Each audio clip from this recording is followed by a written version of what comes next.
The craziest trap monster that is not an extra deck monster in Yu-Gi-Oh! To me is that ultimate conductor Tyranno thing. He's That wild. that fucking monster is still out of control. I mean, he's so ridiculous. He is very searchable, right? So in some cases, he's easier to get out than extra deck monsters because there's so many cards that get him, including spells and monsters, right? They have a Stratos for him that searches him. There's a pill that gets him out, and then you can just raw draw him, and he's super easy to summon. So that's the first thing, is that he's like insanely easy to summon. He's more than 3,000 attack, so he beats every monster in Yu-Gi-Oh! And then he has a trap effect where he can book the whole field, and then he can attack everything, and then he can attack everything face down and kill it immediately. Then he deals burn damage. It's just like very important. He sends it. Very important. When he attacks a face down, he sends the card to the graveyard. He is so He does not destroy it. I laugh at how, I don't know if you have this thing, Keegan, but we laugh at how comical some of these effects are now. Like the monsters in current Yu-Gi-Oh! They're funny to me. Did you hear how many things I just said for Ultimate Conductor Tyranno? Like, well, it's funny that you mentioned that card specifically, because I actually have a deck with that card. It's not exactly a Dino deck, but to touch on like how you said he's very easy to tutor, there's a card called it's like something, it's really weird. It's got like a QOATLUS or something. It's like a really weird card. Oh, I know what you're talking about. That dragon that negates, that dinosaur that negates spells and traps. Yeah, and when it's sent to the graveyard from anywhere, you can tutor an evolution pill from your deck to your hand. So I have a Thunder Dragon deck that makes Curious, and then Curious can send either Fairy Tale Snow or that card, and then if you send that card, you mill 3 more cards, and then you get your evolution pill, and then you get a Ultimate Conductor Tyranno. Which is for your troubles. It's not okay. Yeah, it's just so wild. I mean, this. Go ahead. Current format is kind of like this, like it's kind of just like if you let a kid make up all the effects. Yes. Yo, it really is. They're all the card effects are, let's make Goku a Yu-Gi-Oh card. Yeah. Like, let's do the most. And there's something fun about it, right? Yes. Oh yeah, I enjoy it. I've been playing Master Duel. Like I knew nothing about current Yu-Gi-Oh, but I toyed with Master Duel and I've started to learn about it, and I legit have fun playing it. Like, I don't think it's a bad format. It's not my favorite format. I do prefer things like Edison, but I've learned kind of the value in the current format. I do have fun with it. I see the skill in it. It is interesting. My friend Gary said something really funny, that in current Yu-Gi-Oh, you don't have a turn. It's always our turn. Because it's not your turn, it's our turn. Because every single effect, like the Dragon Maids that I use, I'm a degenerate. They have a bunch of effects where during your standby and battle phase, I am fully summoning like 4 monsters on your turn, like, and negating cards and doing random shit. It's like, no, man, like, this is our turn. We do things together in current Yu-Gi-Oh. You could take, it's almost funny, you could take certain cards out of modern format and put them in Edison and they can't be outed reasonably. For example, Dragoon, if you put that shit in GOAT format or Edison format, there is no way reasonably to get it off the field. Like, there is no reasonable out to it. You'd have to be playing Volcanic Queen, and like you have to draw her. And if your deck is just happens to not be playing Volcanic Queen, because why the fuck would you be playing that card? You just get creamed. Like, you get ruined. You can't get Dragoon. I remember telling my friend, like, we can start a game. You can play whatever Edison deck you want, and I'll just start off with Dragoon and a card in my hand, and I'll just pass to you, and you can just go ahead and take your turn, and we'll just go from there and see how it goes. It's like a little duel puzzle. Yeah, and like, if you can't get my Dragoon off the field in a couple turns, you're gonna die. Like, you're actually gonna die. This is kind of funny that one monster can just make people 6 cards. They don't do anything. But there's another like extreme to this, which I've actually been testing a little bit. I've built a Stardust Dragon Assault Mode deck. And you don't say. You don't say. You don't say. That card's pretty much a Red Eyes Dark Dragoon. Obviously, it's not as easy to summon, but yes, you do stick it. It is honestly a game. Just wins the game. Yeah, it just wins the game. So most Edison decks can't deal with it at all. So Kenny and I have actually been playing around, and I said, what Omni negates does Edison format have? And the only one that we really found that's, pretty Stardust OP Assault Mode.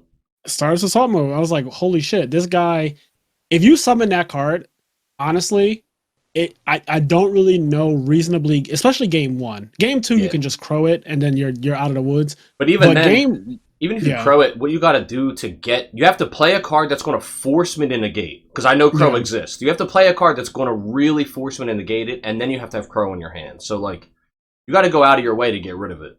yeah. I've been making all kinds of wacky. You can ask Kenny. I've been making all kinds of wacky Stardust Assault Mode decks in the last couple weeks, just because.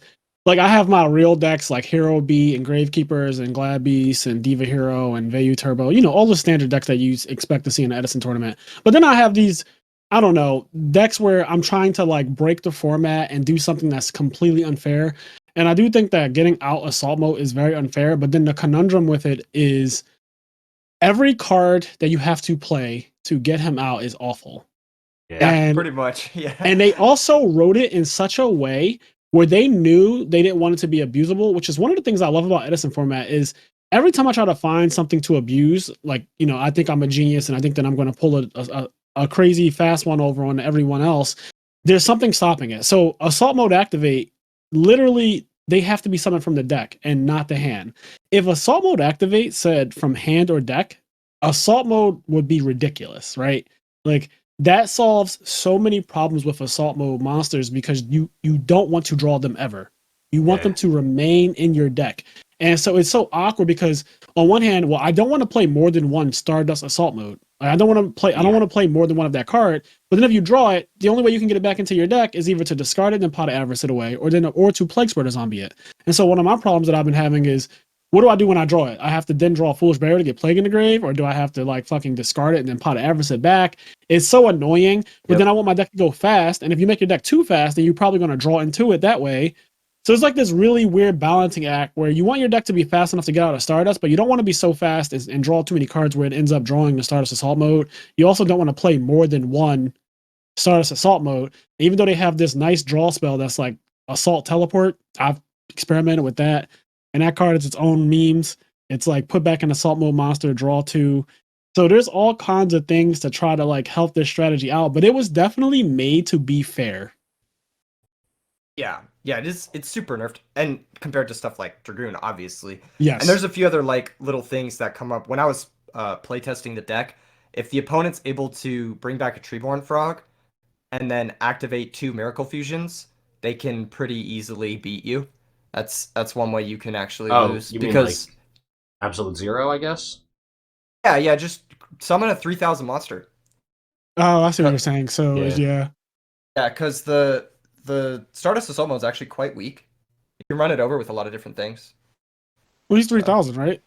Yeah, he's 3K. But like, if you run it over with something like, let's say you're able to go like Totem Dragon into White Knight Dragon or whatnot, and then you just crash with it, then you just have to deal with the Stardust. And they usually spent 3 or 4 cards to go into the Stardust Assault Mode, so they're usually just top decking at that point.